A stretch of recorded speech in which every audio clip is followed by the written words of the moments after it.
பொதுவாக 2 மெட்டலை ஒட்ட வைக்கிறதுக்கு என்ன பண்ணுவோம்? ஹீட் பண்ணுவோம். எந்த ஒரு வெப்பமும் இல்லாமல் 2 மெட்டலை ஒட்ட வைக்கிறதுக்கான பேர் தான் கோல்டு வெல்டிங்.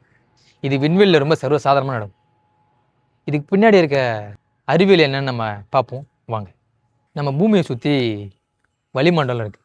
இந்த வளிமண்டலத்தில் ஆக்சிஜன், நைட்ரஜன் இந்த மாதிரி நிறையா காற்றுலாம் இருக்குது. இந்த காற்றுலாம் என்ன பண்ணும்? மெட்டல்ஸ் மேலே ஒரு ஆக்சைடு லேயரை ஃபார்ம் பண்ணும். ஆக்சைடு லேயர்னால் ஒன்றும் கிடையாது, நம்ம இரும்பு மேலே தூறு மாதிரி படியும்ல, அதுதான் ஆக்சைடு லேயர். விண்வெளியில் காற்று இல்லாமல் வேக்யூமாக இருக்கனால அங்கே இந்த ஆக்சைடு லேயர் ஃபார்ம் ஆகும். அதுவும் இல்லாமல் 2 மெட்டல்ஸ்க்கு நடுவில் எந்த ஒரு இடைவெளியும் இல்லாதனால, காற்றும் இல்லாதனால 2 மெட்டல்ஸு கிட்ட எடுத்துகிட்டு போய் இணைக்கும் போது அந்த 2 மெட்டல்ஸுக்கும் தான் 2 வேறு மெட்டல்ன்ற வேறுபாடே தெரியாமல் ஒன்றோட ஒன்று ஈஸியாக இணைஞ்சிருக்கு. 2 ஒரே மாதிரியான மெட்டல்ஸை வச்சு தான் இந்த கோல்டு வெல்டிங்கிறது நடைபெறும்.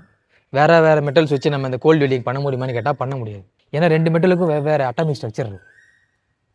உதாரணத்துக்கு சொல்லணும்னா இரும்போட அட்டாமிக் ஸ்ட்ரக்சர் வேறு, கோல்டோட அட்டாமிக் ஸ்ட்ரக்சர் வேறு.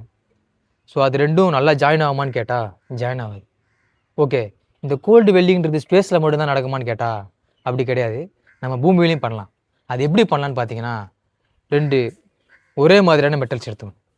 அந்த மெட்டல் மேலே எந்த ஒரு ஆக்சைடு லேயரும் இல்லாமல் நல்லா தொடச்சிட்டு தூசியெல்லாம் ரிமூவ் பண்ணிவிட்டு அந்த வேக்யூம் பிளேஸில் அந்த 2 மெட்டலையும் வச்சு ஒரு சின்ன கம்ப்ரெஷன் நம்ம கொடுக்கணும். இந்த கம்ப்ரெஷன் என்ன பண்ணும்?